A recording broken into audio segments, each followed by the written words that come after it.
America, Israel और Iran की जो जंग हो रही है, इससे दुनिया की मईशत बुरी तरह हिल चुकी है और जो ग्लोबल एविएशन इंडस्ट्री है, उसको बहुत ही ज़ोरदार झटके लग रहे हैं। ऐसे झटके जो उसने कोविड-19 में देखे थे और कोविड-19 के बाद बदतरीन जो दौर है जो एविएशन इंडस्ट्री का है, एयरलाइन इंडस्ट्री का है, उससे ये इंडस्ट्री गुज़र रही है। और अब कहा जा रहा है कि जो जो उसके लॉसेस हैं मजमूई तौर पे एविएशन इंडस्ट्री के दुनिया भर में ग्लोबल एविएशन इंडस्ट्री के जो लॉसेस हैं वो 100 अरब डॉलर से भी क्रॉस कर गए हैं। और जो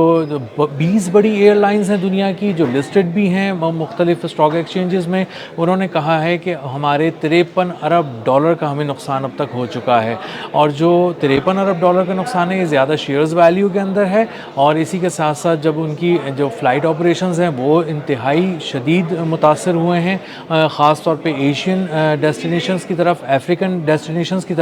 और ये मिडिल ईस्टर्न जो डेस्टिनेशंस हैं उसकी तरफ जो फ़्लाइट ऑपरेशंस हैं वो बुरी तरह मुतासर हुए हैं। इस हद तक मुतासर हुए हैं कि कुछ जगहों पे वो कुछ देर के लिए तो बिल्कुल ज़ीरो हो गए और ना फ़्लाइट्स ने मुख्तलिफ एयरपोर्ट से टेक ऑफ किया ना ही लैंडिंग की। और इसी वजह से जो पैसेंजर्स हैं वो हैं नहीं,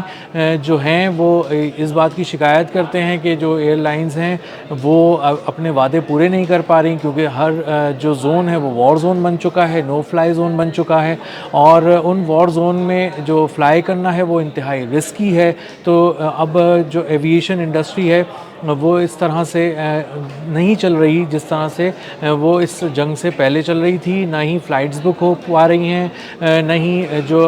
बहुत सारे एयरपोर्ट्स हैं उनके अंदर हम जो सूरत हाल देख रहे हैं वो भी बहुत ही दिगरगूं किस्म की है। दुबई एयरपोर्ट जो है वो दुनिया के बिज़ीएस्ट एयरपोर्ट्स में से एक था और देखा जा रहा था कि वहाँ तकरीबन 1200 से 1300 फ़्लाइट्स रोज़ाना उतरती थी। इसी तरह कहा जाता था कि 2,61,000 पैसेंजर्स होते थे वहाँ पर,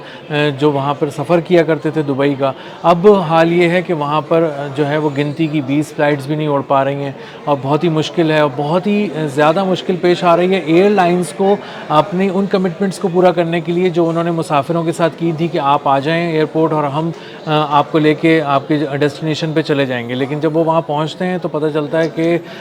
वहाँ पे फ़्लाइट्स ही अवेलेबल नहीं है, या फ़्लाइट अवेलेबल है तो वो कैंसिल हो गई है, क्योंकि वॉर जोन के अंदर सूरत हाल कुछ इस तरह से ख़राब हुई है पिछले कुछ घंटों के दौरान कि अब वो तैयारा वहाँ टेक ऑफ नहीं कर सकता। और वो जो इस वक्त जो वॉर जोन में फ़्लाई करना है वो इंतहाई रिस्की है, इसलिए फ़्लाइट्स अब टेक ऑफ ही नहीं करेंगी। जब ये सारी चीज़ें नहीं हो पा रही तो उसकी वजह से टूरिज़म जो है वो इंतहाई बुरी तरह मुतासर हुआ है।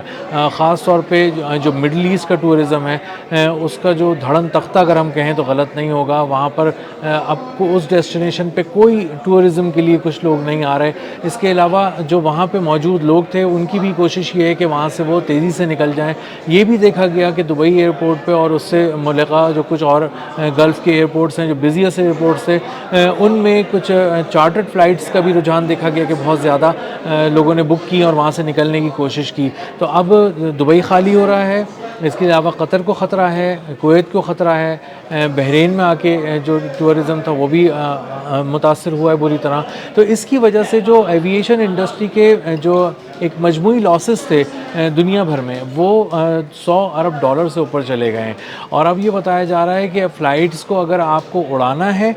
तो आपको बहुत लंबे रूट से लेके जाना पड़ेगा और इसी वजह से बहुत ज़्यादा इसके लिए ऑयल जेट ऑयल जो है, जेट फ्यूल जो है वो बहुत ज़्यादा इसमें लगता है और इसी वजह से किराए बहुत ज़्यादा बढ़ जाएंगे, इसी वजह से ऑपरेशनल कॉस्ट बहुत ज़्यादा बढ़ जाती है। फिर ये भी होता है कि जब आप फ़्लाइट जो है वो किसी बहुत ही लॉन्ग रूट को बनाकर लेकर जाएं, बहुत दूर से घुमा कर लेकर जाएं फ़्लाइट को, तो फिर ये भी देखा जाता है कि जो क्रू है फ़्लाइट का उसकी भी जो ड्यूटीज़ हैं उसकी भी टाइमिंग्स उसके आवर्स बढ़ जाते हैं टाइमिंग। और इसके अलावा हम ये भी देखते हैं कि वो लोग फिर ये मुतालबा भी करते हैं कि आप हमें ज़्यादा पे करें, क्योंकि हमने एक शिफ्ट में काम नहीं किया, हमने तकरीबन 1.5 शिफ्ट में काम किया, हमने तकरीबन 2 शिफ्ट में काम किया, तो इसलिए आप हमें जो पे कर रहे थे वो तो एक शिफ्ट के हिसाब से कर रहे थे, लेकिन अब आपको हमें तकरीबन 1.5 और समटाइम्स आपको 2 शिफ्ट्स के हिसाब से आपको हमें सैलरीज़ पे करनी चाहिए। तो एविएशन इंडस्ट्री इस वक्त बहुत ही मुश्किल दौर से गुज़र रही है और उसमें वो हर तरफ कोशिश यही है कि किसी तरह से ये जंग रुके, और अगर ये जंग नहीं रुकती तो एविएशन इंडस्ट्री के जो एग्रीगेट लॉसेस हैं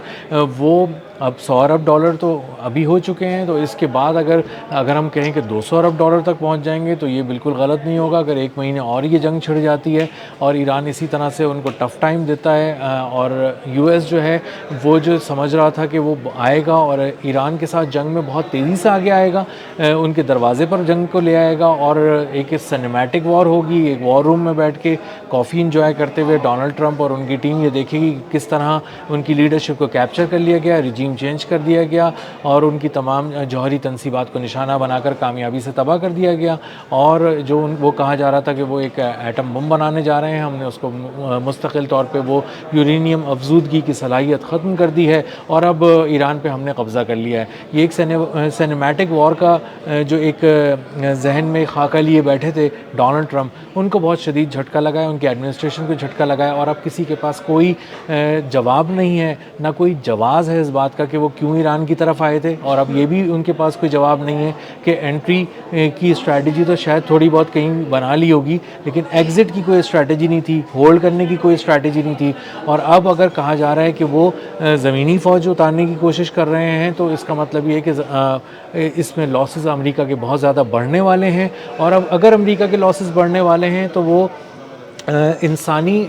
जानों के ज़िया के हवाले से भी बढ़ने वाले हैं और इसी के साथ साथ जो उनकी वॉरफेयर की जो कॉस्ट है पूरी, जो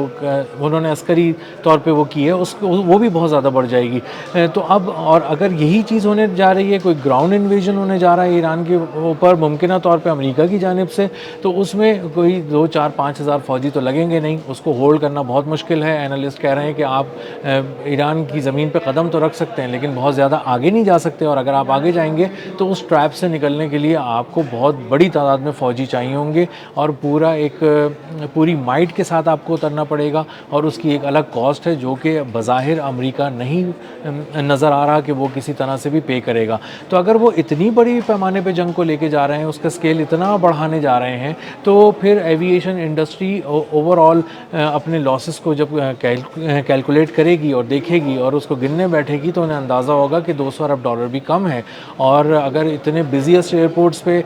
टूरिज़्म ख़त्म हो जाता है, उसके अलावा कार्गो के मामलात ख़त्म हो जाते हैं, पैसेंजर फ़ी ख़त्म हो जाती है, एयरपोर्ट के चार्जेस ख़त्म हो जाते हैं, ड्यूटी फ्री शॉप होती है वहाँ पे, वहाँ कोई नहीं आने वाला, और जो फंसे हुए मुसाफिर हैं उनके सामने भी 1-2 वाक़यात ऐसे हो जाते हैं जिसमें कोई मिसाइल उनके करीब आके गिरता है एयरपोर्ट के, तो उनको अंदाज़ा ये हो रहा है कि इस सूरत हाल के अंदर तो कोई घरों से नहीं निकलेगा और ट्रैवल करना तो बहुत मुश्किल बात होगी। और कोई बहुत ज़रूरी किस्म का अगर आपको ट्रैवल करना है तो फिर आपको थोड़ी सी किसी तरह आप उसको मैनेज करने की कोशिश तो करेंगे। लेकिन अगर आप टूरिज़म के लिए जा रहे हैं, जिसमें अक्सर लोग इसी तरह के लिए जाते थे कि वो एक्सप्लोर करने जाते थे बहुत सी अपॉर्चुनिटीज़ को, या वो घूमने फिरने के लिए सैर व तफरी के लिए जाते थे, कुछ जगहों को एक्सप्लोर करना, कुछ देखने जाते थे, तो ऐसे लोग तो बिल्कुल भी नहीं निकलेंगे और वो बिल्कुल हालात के ठीक होने का इंतज़ार करेंगे एशिया से लेके मिडल ईस्ट और उससे आगे यूरोप और अमेरिका तक। और जब तक वो हालात सही नहीं होते, पता है कि ऑयल की प्राइसेस कम होने वाली नहीं है, इसी तरह एयर फेयर कम होने वाले नहीं है, फ़्लाइट्स की डिस्ट्रप्शन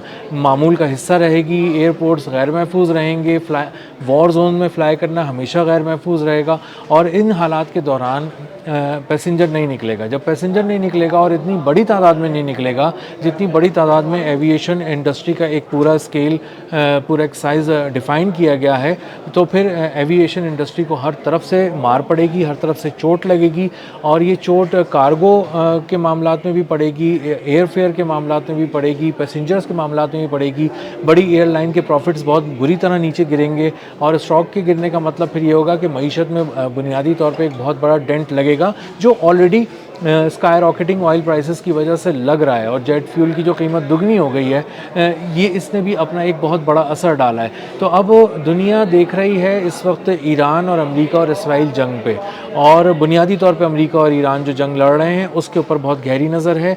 न सिर्फ दुनिया की नज़र है बल्कि एविएशन इंडस्ट्री की भी नज़र है, और आने वाले दिन एविएशन इंडस्ट्री के कैसे होंगे ये तय करेगा यही कॉन्फ्लिक्ट जो यूएस और ईरान के बीच में है। अगर ये बढ़ता है तो ये बहुत बड़ा गैप हो जाएगा और इसको नहीं संभाल पाएगी, ना सहार पाएगी एविएशन इंडस्ट्री। और अगर ये आने वाले कुछ अरसे के दौरान ये चीज़ें ठीक हो जाती हैं तो फिर किसी हद तक रिकवरी का फेज़ शुरू होगा।